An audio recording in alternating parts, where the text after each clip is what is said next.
तमसो मा ज्योतिर्गमय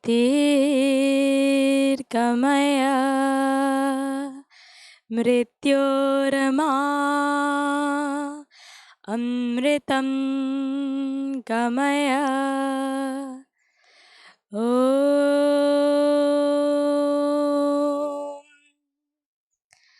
शान्ति शान्ति शान्तिः।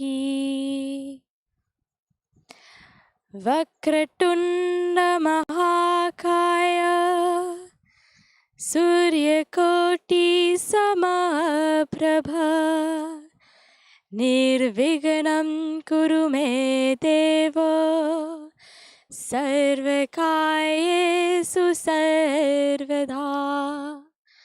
वक्रतुण्ड महाकाय सूर्यकोटि समप्रभ निर्विघ्नं कुरु मे देव सर्वकार्येषु सर्वदा।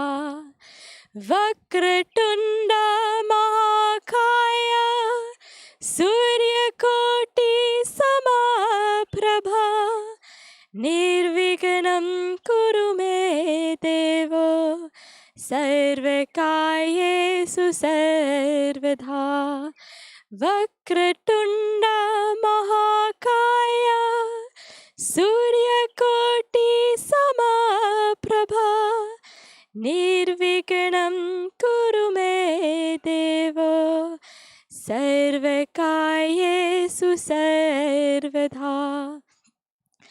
वक्रतुण्ड महाकाय सूर्यकोटि समप्रभ निर्विघ्नं कुरु मे देव सर्वकार्येषु सर्वदा।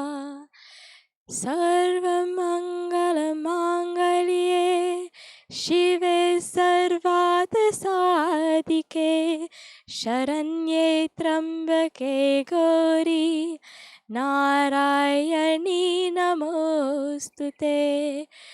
मङ्गलं भगवान् विष्णु मङ्गलं गरुडध्वज मङ्गलं पुण्डरीकाक्षो मङ्गलायतनो हरिः। सर्वमङ्गलमाङ्गल्ये शिवे सर्वार्थसाधिके शरण्ये त्र्यम्बके गौरी नारायणी नमोऽस्तुते। नारायणी नमोऽस्तुते। सर्वे भवन्तु सुखिनः सर्वे सन्तु निरामयाः सर्वे भद्राणि पश्यन्तु मा कश्चित् दुःखभाग् भवेत्। ॐ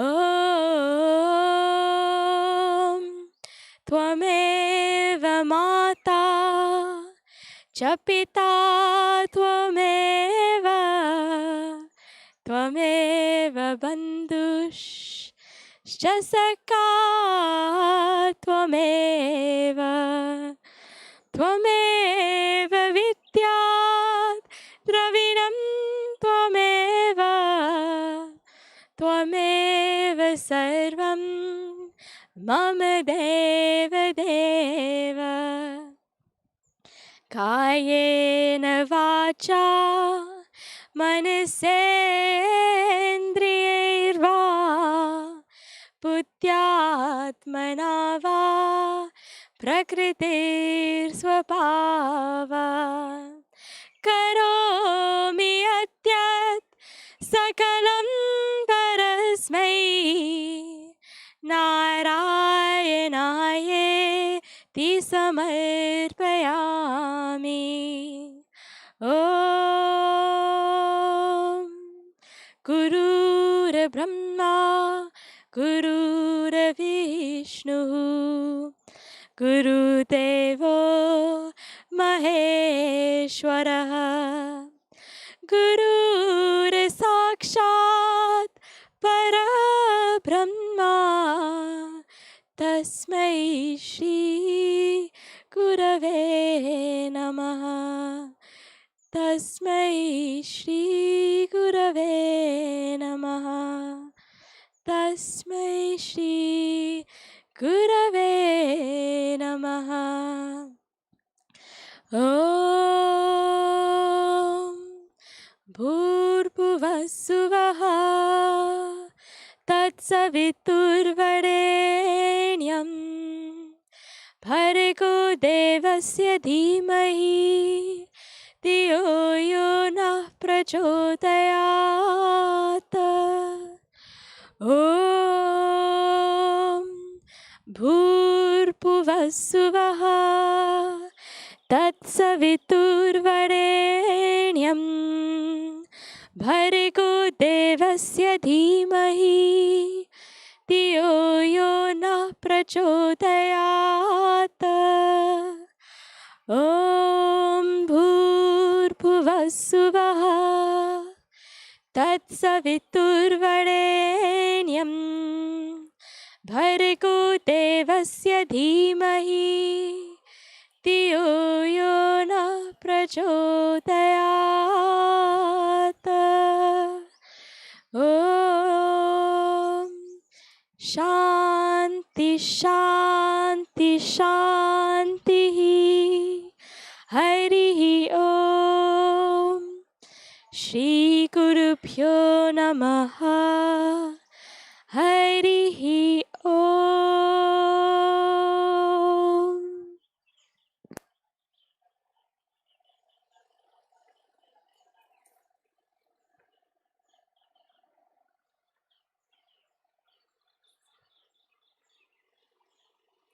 Welcome to Satsang.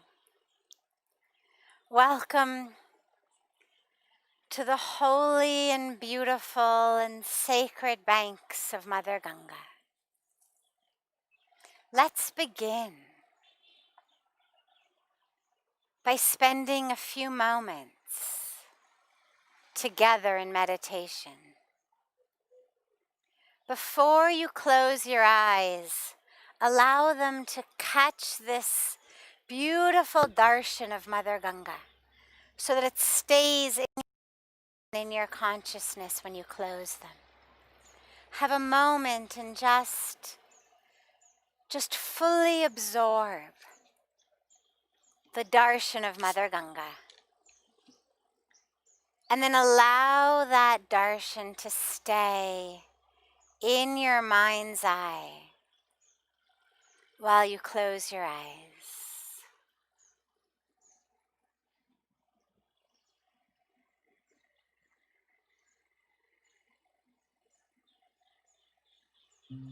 Allow all of your awareness, all of your focus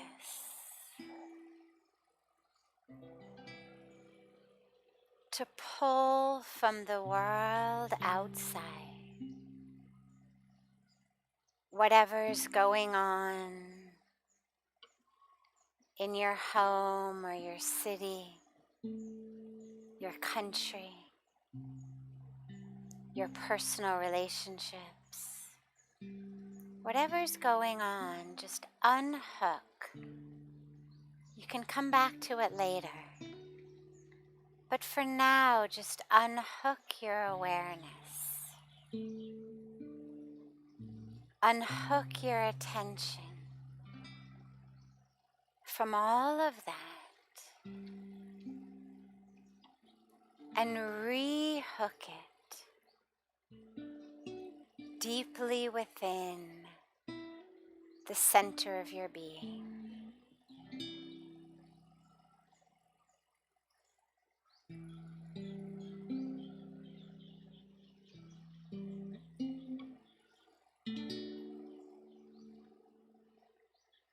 Notice how the breath automatically slows down Notice how it automatically becomes longer and deeper.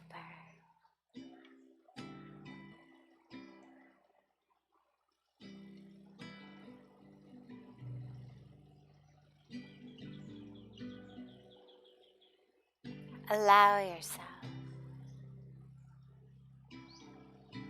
to drop into the spaciousness within you.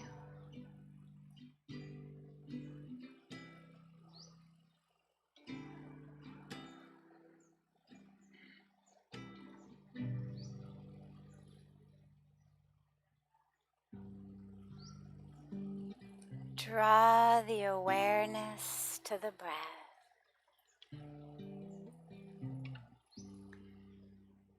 But don't bring the awareness to the breath high up in your chest.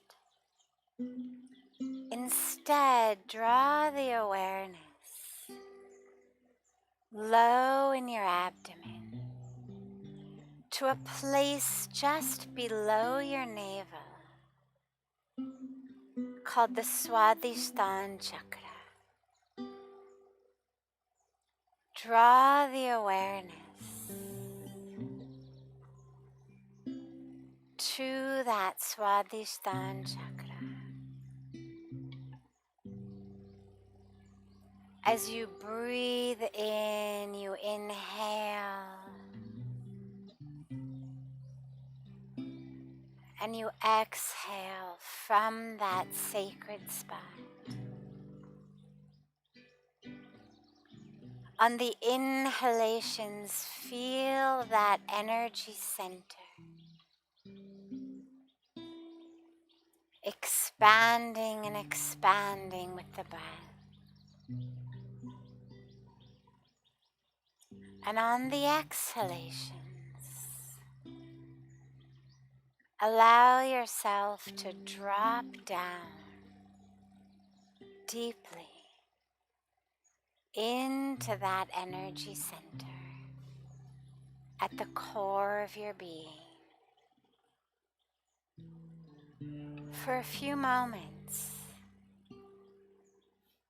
just be aware of taking all of your breaths, inhaling and exhaling from the Swadhisthana chakra, just below the belly button.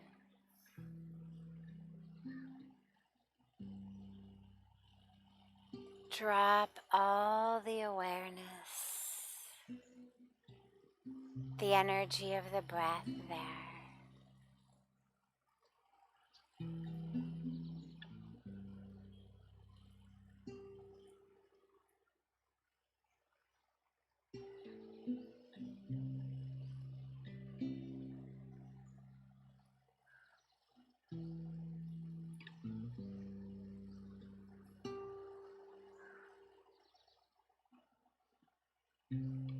On the next inhalation, allow the breath to rise through the being. So we begin with it in the same place. We inhale at the Swadhisthana chakra. But instead of the breath going outward like this, allow the breath to rise vertically through the being as you inhale, carrying that breath gently all the way upwards and all the way to the third eye center, to the Agya chakra. And on the exhalation, exhaling deeply, all the way back down.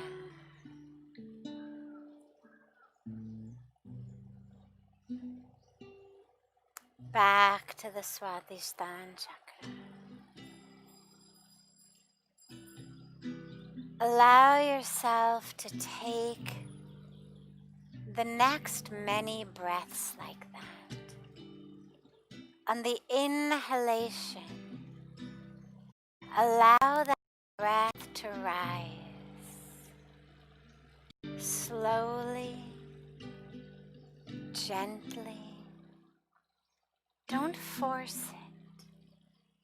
If you can't carry the breath all the way to the third eye in one unbroken inhalation, don't worry. Just carry it as high as you can and then drop back down.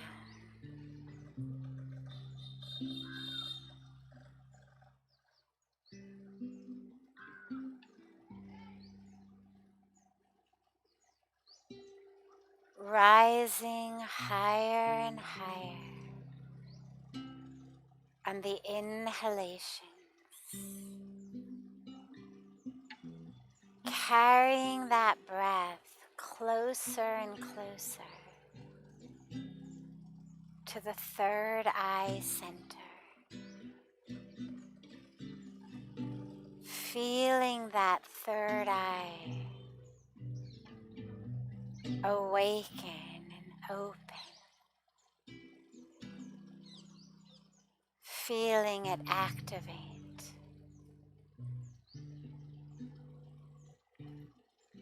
And exhaling deeper and deeper down into the core of the being.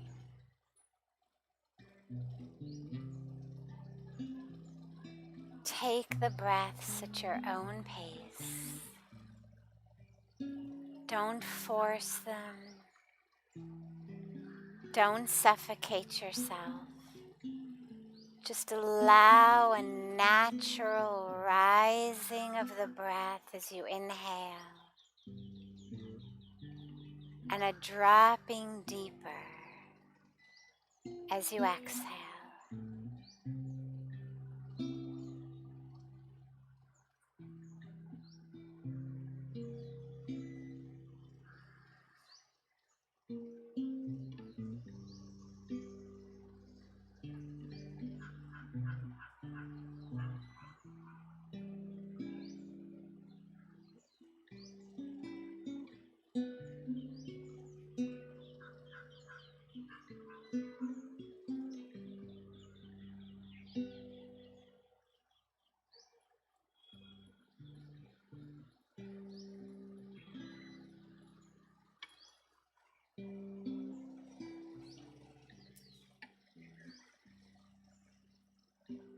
Rising higher and higher, closer and closer to that third eye, the Agya Chakra. It's the energy center of the power of discrimination, the power to see the truth, the power to see the divine. Allow that third eye to open so you can see. Carry the breath gently higher and higher and feel that third eye expanding and opening.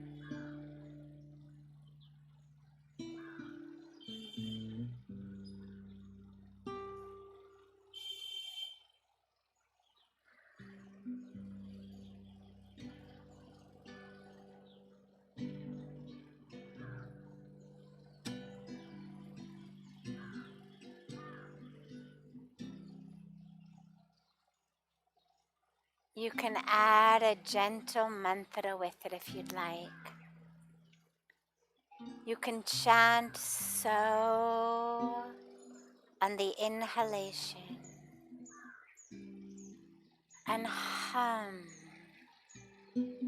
on the exhalation, chanting so hum silently to yourself.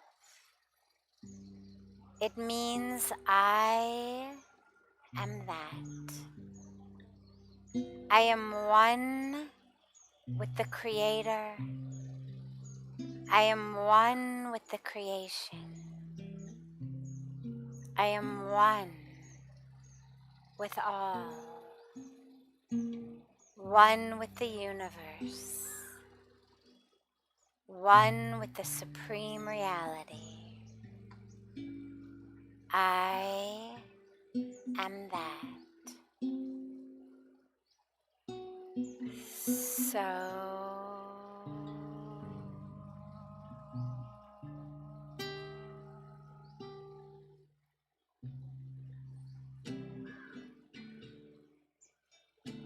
hum.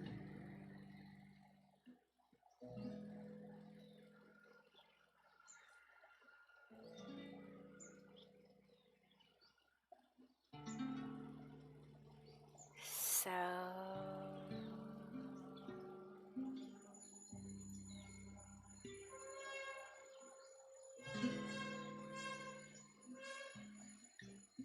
hum.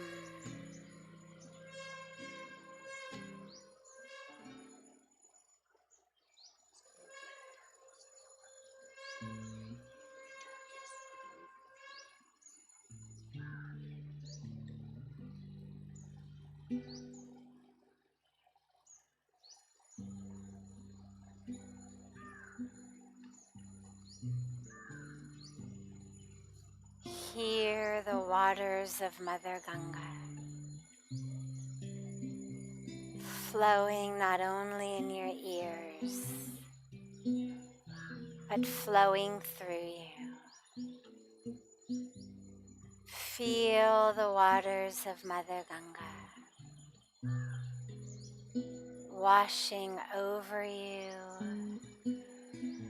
and through you.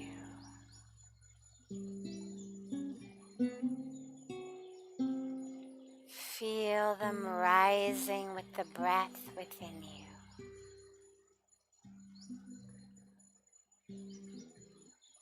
And know that you are one. One with Mother Ganga. One with the sacred creation. One with the divine creator. Allow yourself to rest in meditation, in that deep awareness, that full oneness.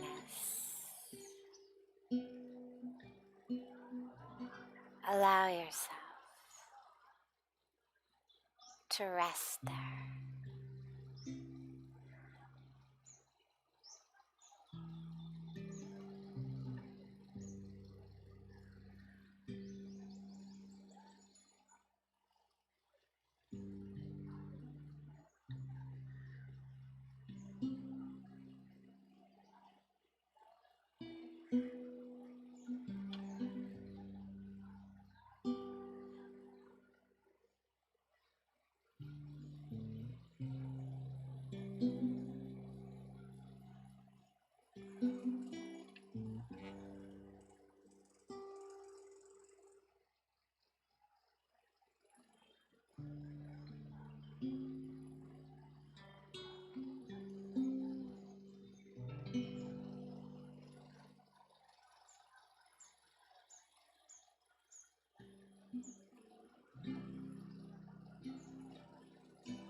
Holding that awareness,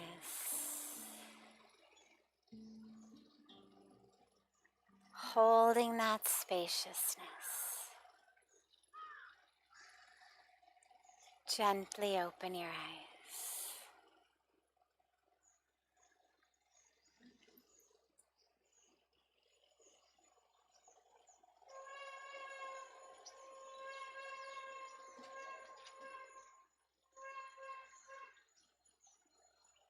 Welcome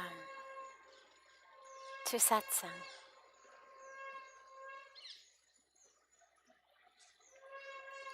Beautifully and auspiciously we begin as the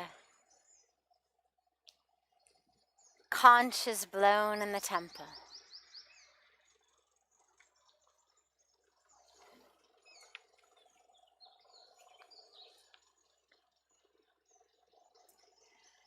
I've been hearing a lot about spiritual bypassing.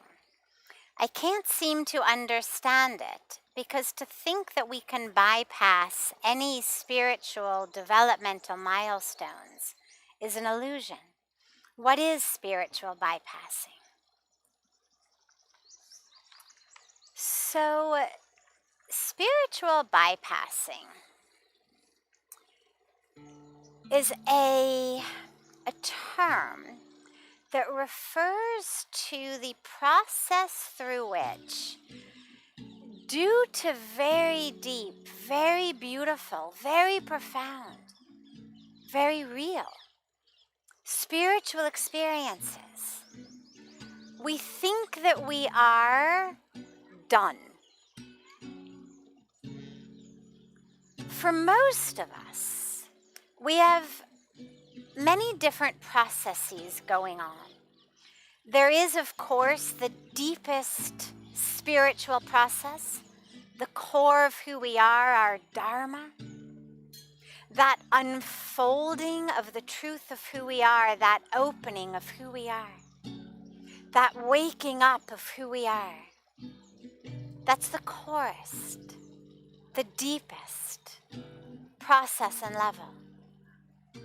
But most of us also have levels of mental process. And I say most of us, it could almost be all of us, but there are a few who,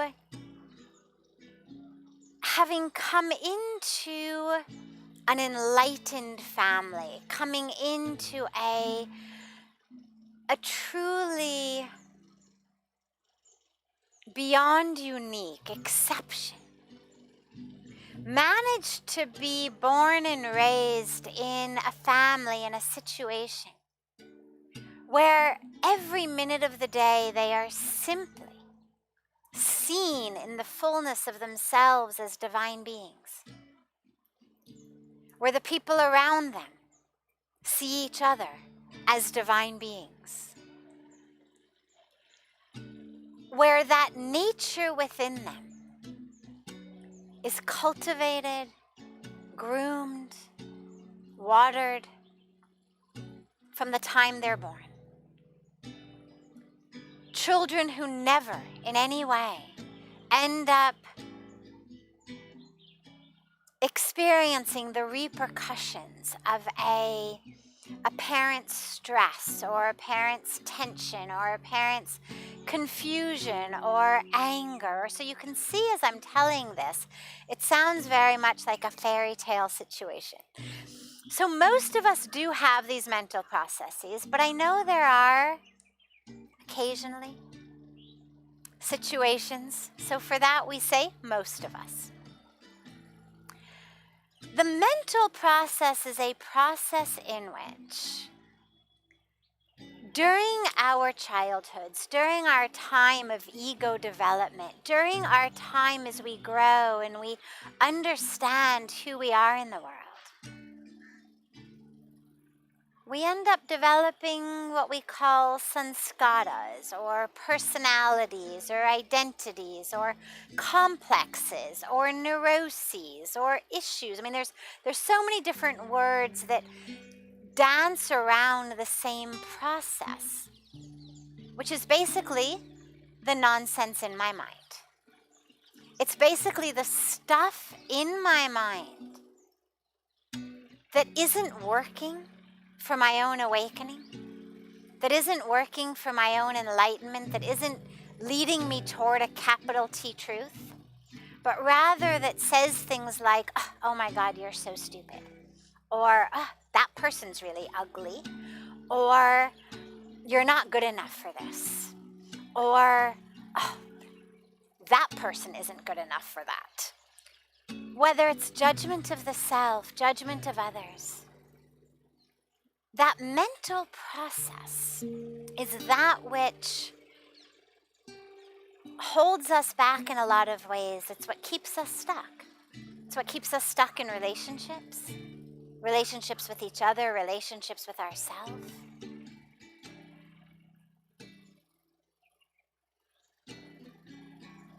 It's that which keeps us from being able to live in complete love, complete oneness, complete union, complete openness with those around us. It's that which makes us feel frustrated, jealous, angry, competitive, worried about scarcity, lack, not enough. It's a mental process. Now, what happens a lot of times is those of us in the midst of so many interweaving mental processes, so many different complexes and ego games and sanskaras and neuroses and whatnot, have a very real, very powerful spiritual experience. Maybe it happens suddenly by grace. Maybe it happens because we've started meditating. Maybe it happens because we've started going to devotional chanting, to kirtan. Maybe it happens in one of so many other ways. The experience is real. It's an experience of, oh my God, I am one with the universe. I am one with God.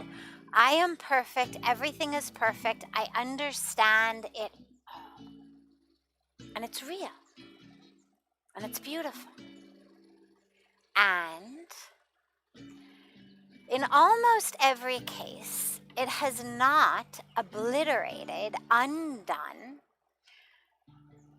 my ego processes, my jealousy, my expectation, my neuroses, my issues. What it has done is shown me the possibility of where to go. It's shown me the truth. But I don't necessarily have an easy time living that truth every moment. And spiritual bypassing means that once I've had that spiritual experience, I decide, I'm done. I'm enlightened. I'm awakened. I'm done. Therefore, any further anger, ego, neurosis, jealousy, greed, lust, ignorance, whatever I may be swimming in, well, it's not my problem. It must be your problem because I am enlightened. I am awake. And this becomes a very, very dangerous trap. Because where before the spiritual experience, we at least were aware that, I've got a lot of work to do. After the spiritual experience, this sense of sort of spiritual arrogance comes in. And then every time I have a moment of anger, pain, greed, lust, not enoughness, sadness, whatever it may be, instead of looking at that, instead of being present with that, I simply try to hook into, that beautiful experience I had. I'm enlightened, I'm awakened, this isn't my reality. And this is where you get all of these fantastic and ever so true, poignant and very funny comments like, you think you're enlightened? Go spend 2 weeks with your parents and then let us know. Because those are the sorts of situations that tend to make most people realize not how unreal their spiritual experience was, but how much work there still is left to do to actually be able to live that every minute and every moment. And so spiritual bypassing is when I pretend that that doesn't exist. I pretend that my spiritual experience has fixed everything. And so if you have a problem with me, well, it must be your problem, because I'm done. On a personal level, I remember I had been here maybe 6 months, maybe 9 months, a long time when you're having the type of spiritual experiences that I was having every day.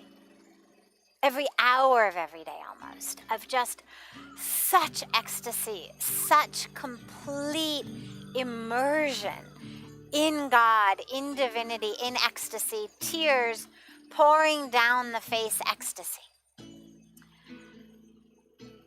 And about 6-9 months into it, something happened. And I went to Puja Swamiji. And I went to him with my reaction to what had happened. And he looked at me and he said, "You are the stupidest smart person I've ever met." And it was like this incredible slap in the face. He didn't have to actually pick up a hand and touch the cheek. That would have just hit the cheek. The words hit so deeply. But it was a slap not to injure. It was a slap to awaken.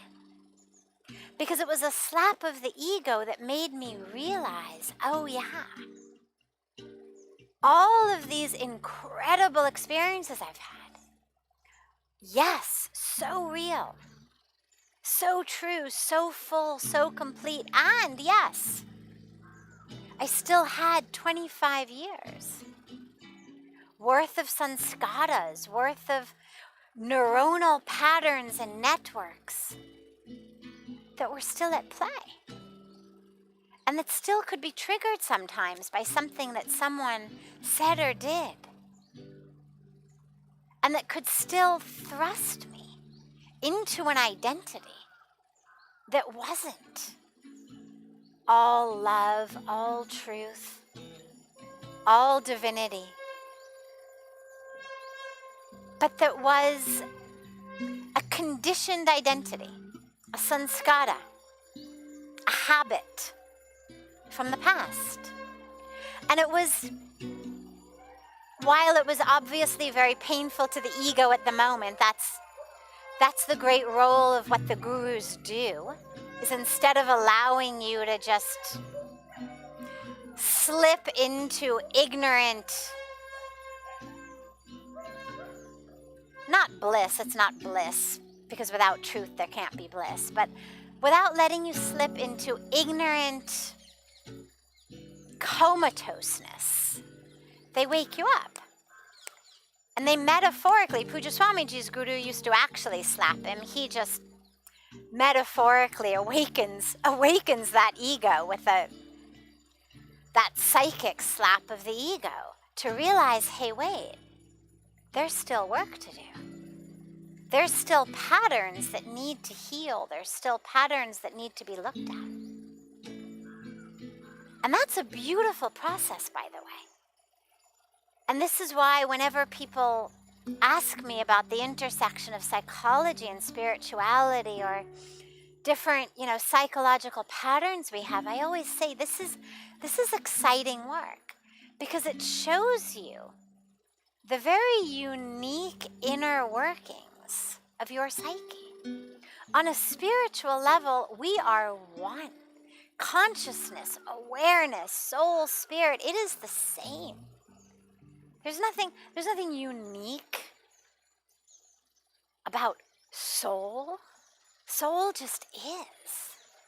But each of our interactions with soul, each of our interactions with truth, interactions with spirit, interactions with consciousness, interactions with love, are colored and shaped by our own sanskaras, by our own egos, by our own minds that have been conditioned in our lives. And that's where the psychological work is so beautiful, to be able to look in and finally realize, oh wow, yeah, now I get it. Now I know why that silly thing bothers me so much. Now I know why this. It's not the other person, it's me.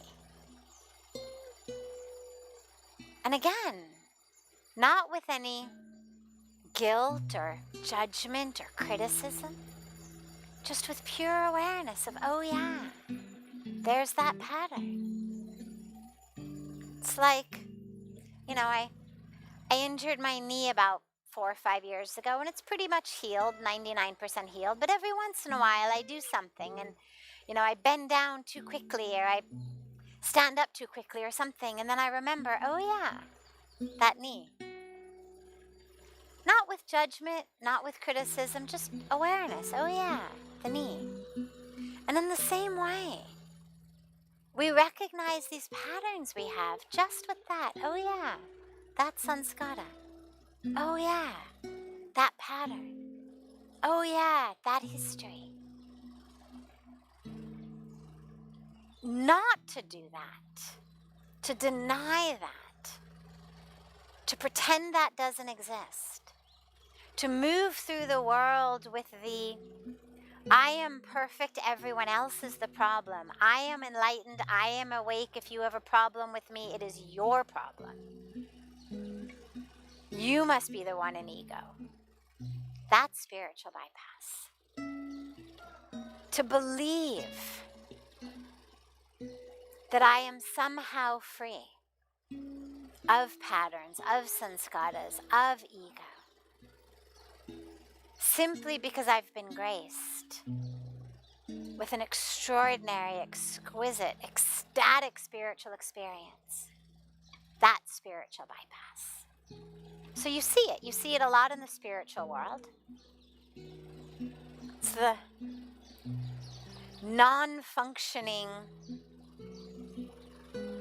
people in spiritual communities. It's the, yes, I meditate, yes, I, do sadhana, oh yes, I've had these beautiful spiritual experiences, but don't come near me because you're going to ruin my peace. Don't say that, it ruins my peace. Don't ask me to do this, it ruins my peace. Don't look at me like that, it ruins my peace. Do whatever I say because I'm the enlightened one. And you see that.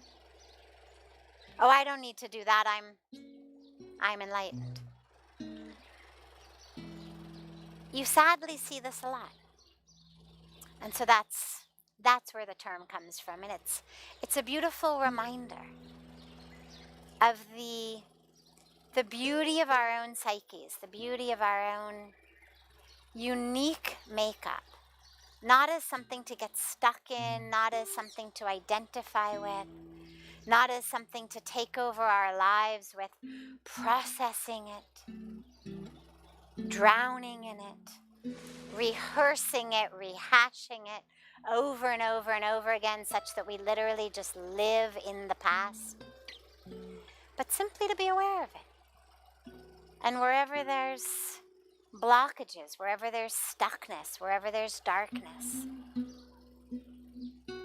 to be able to look at it courageously, vulnerably, to acknowledge it, and to help it heal in whatever way in our individual processes we work with ourselves.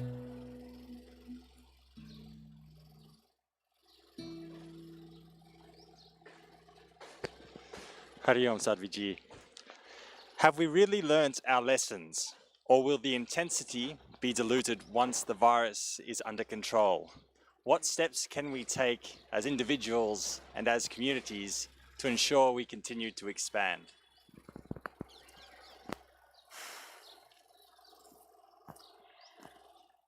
I don't know if we've really learned our lesson yet. I think we've learned some of it. I think we've learned pieces. The global conversations that we're having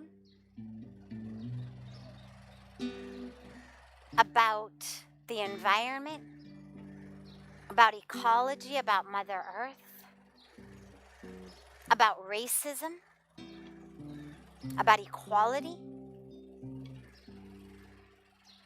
about honesty. These are important conversations. These are lessons that we're learning a bit late, but nonetheless we're learning slowly. Have we learned it all? Probably not yet, but there's time. But we need to keep doing the work. We need to keep really dropping in. So many people these days are restless, stir crazy, gotta get out. So many people in so many parts of the world are saying, oh, thank God everything's opening. We can shop again, go here again. And it makes you wonder whether we're not on some level missing some of the point. And I don't mean that economies should stay shut down. Of course they need to open. People need to make a living. They need to put food on the plate. But it needs to not exist in a vacuum. And that experience that we've all had over the last few months of really realizing what is essential. What really do we need to live? What's the bare minimum we need? That lesson is something that's very important to hold on to. The rush to shop again worries me a little. The exuberance of shopping malls opening again worries me a little. Not because I'm anti-shopping by any means, but because we've seen the way that Mother Earth has healed so much over this time. The air, the water. And we know that whatever we're buying is being produced somewhere. And that wherever they're producing, they're also producing waste, whether it's waste into the air as air pollution, waste into the soil, waste into the water. It's all being produced. And that awareness of the impact of what I buy, what I eat, what I wear, and how it directly intersects with the health of Mother Earth is something that we probably could learn a little bit more. The awareness of our oneness, of really realizing that a virus spreads through every city, every country, every color, every caste, every creed, every race, every religion, every socioeconomic status, every sexual orientation, with absolutely no discrimination, has no favorites. Meaning that we are all in this together. And that oneness, that absolute awareness of our oneness, is something that we probably could learn a little bit more. But as I said, we still have time. For the environment, the time is getting less and less. But the universe is infinitely patient. We, as the human race, we are the ones who depend upon a very, very specific ratio and amount of oxygen to carbon to nitrogen to hydrogen. Very specific temperature spectrum from the high to the low in which we can live. Certain amount of water we need in the body. We are the ones whose existence is very fragile. So it's not about saving the environment, it's about saving ourselves. The universe has survived through ice ages, survived through it all. It'll survive. May not survive in the amazingly, exquisitely diverse way that we have, which would be a colossal tragedy, a colossal crime against nature. But the universe will survive. It's us who won't. So the question is, as seriously as we took the threat of corona, as quickly as we rushed indoors and shut our locks and stayed within, as many sacrifices as we were prepared to make to stay healthy and stay alive from one virus, are we prepared to make a little bit of a sacrifice? Are we prepared to eat less meat? Are we prepared to eat local, to eat organic, to buy local,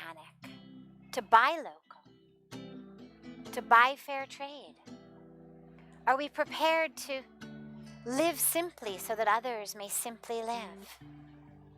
Are we prepared to re-examine, re-evaluate our models of success, our models of development, to be collectively vulnerable, to realize we may not know it all. The systems that we thought were right, maybe they need to be re-examined. Are we ready for that collective courage? I think we are. I think we're seeing it in parts of the world right now in a lot of different ways. That's what's going to actually help, is all of us together having the courage to really look at what we are doing to Mother Earth, what we are doing to each other,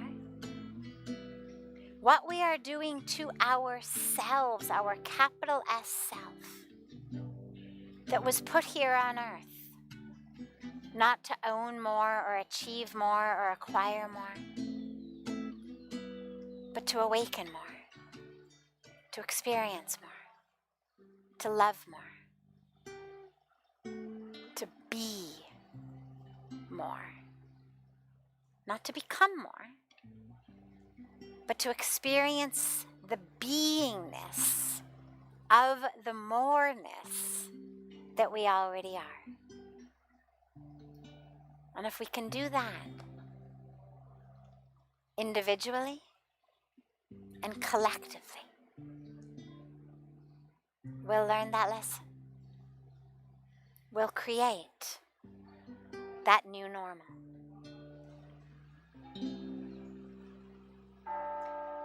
Have a beautiful, beautiful next few days. And we'll see you all on Thursday. Have a beautiful morning, a beautiful day, a beautiful evening, a beautiful night wherever you are in the world. So much love to you all.